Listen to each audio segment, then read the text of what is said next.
And then you ran down all your kids' names. You said, I don't give a f who you are, what it is. When it comes to my wife and my family, I don't play no games. You goofy. No one has disrespected your wife and your family more than you. You know the most dangerous thing about me? Is I know what I know about the level you took it to. I'll leave it at that.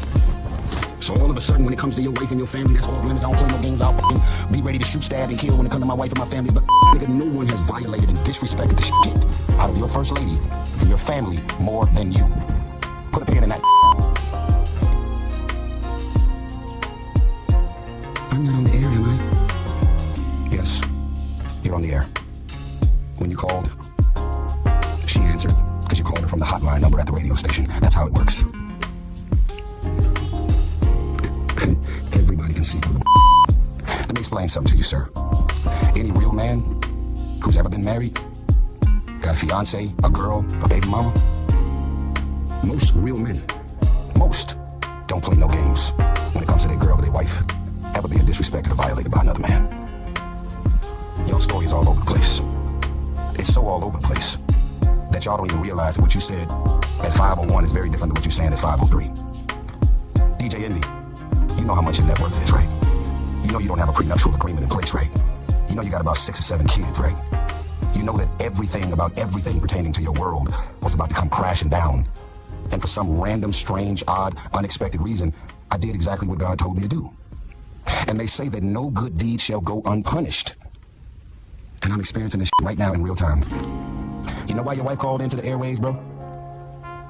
Because you got exposed in your living room. When I said, how convenient, you could not sit there and look me as a man in my eyes and tell me with real honesty and integrity why my divorce has been a mockery and a funny joke and a topic of discussion at the Breakfast Club. You and Charlemagne talking about mental health awareness. Are we going to be advocates for mental health awareness, or are we out here trying to f people mental health up because you're giving out donkeys of the day and attacking people and going into people's issues and breakups and marriages and financial traumas and all of the things? Yeah, you got a job to do. I got it. You're in radio. You got to report to news. I got all that. I got it. But you cannot be pumping and perpetuating mental health and mental health awareness and then be out here f***ing people mental health up. I don't have mental health issues. I had a mental health breakdown because I was given psych meds that had extreme adverse effects. If I'm in the studio and smoking weed, you'll see me sleep on the couch. I don't smoke, I don't drink, I don't do anything. Anything that has to do with me being exposed to anything, I'll be wiped out. You got a bottom line about never disrespecting your wife and never disrespecting your family. That's a general consensus. I think every man in the world feels that exact same way. But actually, how do you disrespect your wife and your family most and try and hold another man to a particular standard? And how do I go above and beyond to be used to step in, to do whatever it is that I did, to try and help? You guys ultimately still did all the work. You guys still decided to stick to your vows. Let me remind you, through thick and thin, for better, for worse, sickness and health till death do us part. We can say a lot of things, but we can't say that you ain't got a real wife over there that's really got your back. Whatever it is that I did to try and help, you guys ultimately still did all the work. You guys still decided to stick to your vows. Let me remind you, through thick and thin, for better, for worse, sickness and health till death do us part. We can say a lot of things, but we can't say that you ain't got a real wife over there that's really got your back, because she's still with you. Ponzi scheme, stealing all this money from all these innocent people, that ain't got to do with me. What you did behind her back, with the 1, with the 2, with the 10, that ain't got nothing to do with me. See, you're a manipulator, you're a gaslighter, and you're also one of those great undiscovered actors. What does that mean? How the fuck are you living a double, triple life, and your wife, who is completely innocent and sweet, had no sign and no indication whatsoever that she was out doing what it is that she was doing? You had to be one of the baddest I've ever known to cheat on your wife ever. I mean, you nice. You ain't leave a trail of popcorn down the hallway at all. Hats off to you.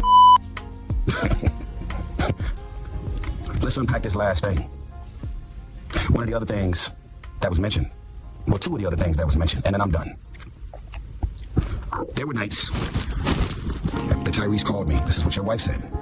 And I'd be on the phone, and we'd be talking about topics and things, and my husband would be laying in the same bed right on the side of me. Really? I'm on the phone with your wife, and you're in the same bed laying on the side of her. What man, what real man would let another man be on the phone in any capacity if I actually disrespected her, if I actually flirted, or did anything that y'all accused me of doing. What did I say and what did I do that was inappropriate?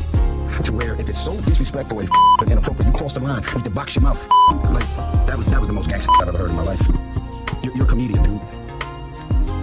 There were nights that me and Tyrese was talking and my husband was right laying in the same bed. So I've already allegedly violated you as a man, as a husband, and I violated your wife, allegedly, right? I crossed the line, I disrespected, I flirted, I went from trying to help, and then I turned it into something else, is what y'all are saying, right? How the fuck are we still in touch 5-6 years after God used me to step in and do what I did? It ain't adding up, bro. And y'all ain't got no responsibility to me. Y'all ain't got nothing to do with me. I am not in business with y'all. We have no friendship and no relationship where y'all would have to say, he crossed the line, he flirted with you, he disrespected you, he said this and he said that. But don't worry about it. We're not going to say nothing to him about it. We're not going to confront him about it. I'm not going to have my husband call him and what the f you talking to my wife and coming up and saying this. You know why you never said anything to Charlamagne about me flirting and disrespecting allegedly? Because it never happened. You know why you never called me, text me, confronted me about what I said or did, supposedly? Because it never happened. I'm going to tell you what really happened. Because you're not the sharpest nail. You're not the sharpest knife in the drawer, Mr. Envy. I'm going to tell you what really happened. After you was exposed on your own breakfast show about leaving me for dead, not calling, not checking on me, you and your wife could have flew to Atlanta, your wife could have pulled my wife to the side, and you could have pulled me to the side, and y'all could have attempted, keyword, attempted to step in and help us when my world and my marriage and my shit was crashing and burning. The choice you made was to make a mockery and laugh at my shit while it was all going down. And that wasn't a choice that I made towards you.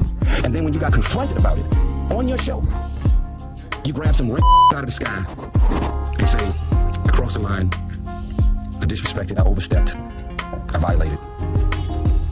And yet we're still on text chains for the last 5-6 years. And yet we have been on calls, all three of us. I would say a minimum of 10, probably 15 times. I'm on the phone with your first lady, which I've always called her from the beginning because she is your first lady. I'm on the phone with your first lady. I was like, oh, that's crazy. I said, do me a favor. Can you get Envy on the phone? She would always click over. You would answer, and we would talk. Where is the violation, Envy? Where is the disrespect, Envy? Where is the me overstepping and disrespecting anything that's got to do with your wife, Envy? Where is it? Be consistent, bro. After 5-6 years of us being in touch in any capacity, make it make sense. You can't make it make sense because it don't. I'm gonna go back to Charlamagne, who you're with 5 days a week. I need to box you in your mouth because you disrespected my wife. Charlamagne says, what did he say? What did he do? You know why Charlamagne don't know what I said and did? Because I never did it. You don't want nobody to attack your wife and your family. That's your bottom line. I'll tell you what my bottom line is. Until I take my last breath, maybe it's the Capricorn in me, I'll never let him violate my character, put words in my mouth. I'll paint a picture, manipulating, gaslighting, and putting me in this light for something that I never did. And if y'all gonna say I did something, just understand that I've been dealing with the courts. Divorce number 2, baby mama number 2. They don't deal in emotions. They don't deal in feelings. They don't deal in the courts. They don't deal with hearsay. What they deal with is receipts, proof, and evidence to back it up. Otherwise, the real reason that you had your wife call into that station with that monologue that both of y'all rehearsed is because social media was beating out of you. Because you was a goofy foul, self-consumed. You have your own self-interest in mind. You don't give a fuck about nobody, what you say, what you do, and the effects that it has on other people. That's why you're in the middle of all them lawsuits now. You'd rather go rob the average man and woman, take all their money and do a Ponzi scheme than to think about how they gave you their last, hoping and praying that they can take this small piece of an investment and turn it into something bigger. That's some heartless. And then, when it all goes down, what do? Now it's your partner's fault. Now it's what he did and what he kept away from you, and you ain't got nothing to do with what was going on. You ain't know nothing. You caught off guard. It's all out in the open, bro. That's what it is, right? The entertainers. Let me tell you who I am. I'm far from perfect. But I've been around everybody's wife, everybody's girlfriend, everybody's baby mama. I didn't knock down some of the baddest on human feet. I have, myself. No disrespect. But I wouldn't even look in her direction, bro. This is me. Speaking on me. I wouldn't even look in that direction. That's all you, bro. If you want to get a sense of my pedigree and where I normally land, I can send it to you. Come on, bro. Accuse me of something that actually makes sense. A wolf in sheep clothing. This guy that knows how to swindle his way into something and then his agenda becomes something. Y'all describing a lot of people, but you're not describing me. That ain't what the I am. That ain't who I am. So I'm gonna leave it at that. I'm gonna also say this, bro. I wouldn't be putting this up on my Instagram. I wouldn't be posting if all of this shit that just happened didn't play out for the world to see on your Breakfast Club. You definitely had every opportunity in the world. 6 years of an opportunity to call me, text me, confront me, or come at me about anything that you claim or your wife claimed that I actually said or did. 6 whole years. You know what that is on the West Coast? On the West Coast, we would define you as a not that you're not a man. You're still a man, but you're not a man. You if you're gonna let anybody still be in touch with you or your first lady in any capacity after I supposedly violated and overstepped. So I would say this to you, sir. Leave it alone. Y'all can respond. Y'all can defend yourself. Y'all can go ahead and do the next 10 episodes of The Breakfast Club attacking my life, my character. Y'all can have texting y'all, calling y'all, trying to give y'all the drop on this and that, trying to create some time. Y'all can on y'all show to do full interviews to try to describe me as something, whatever picture they want to paint. Until I take my last breath, I will defend my name. I will defend my intentions, and I will speak up and out about the truth. And the truth is not always a good truth. You don't want to tell the truth.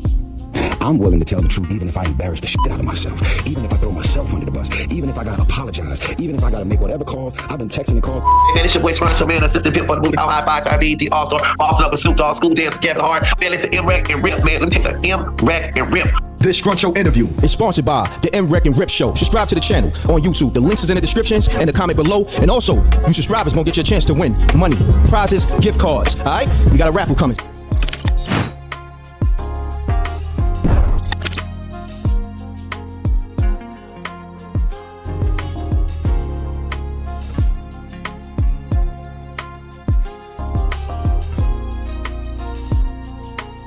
Yo, live and direct from LA, California, man. Live on location, man. We got the illest one. We got No Chill Gil, GA, Gil Arenas in the building, Agent Zero, the Hibachi.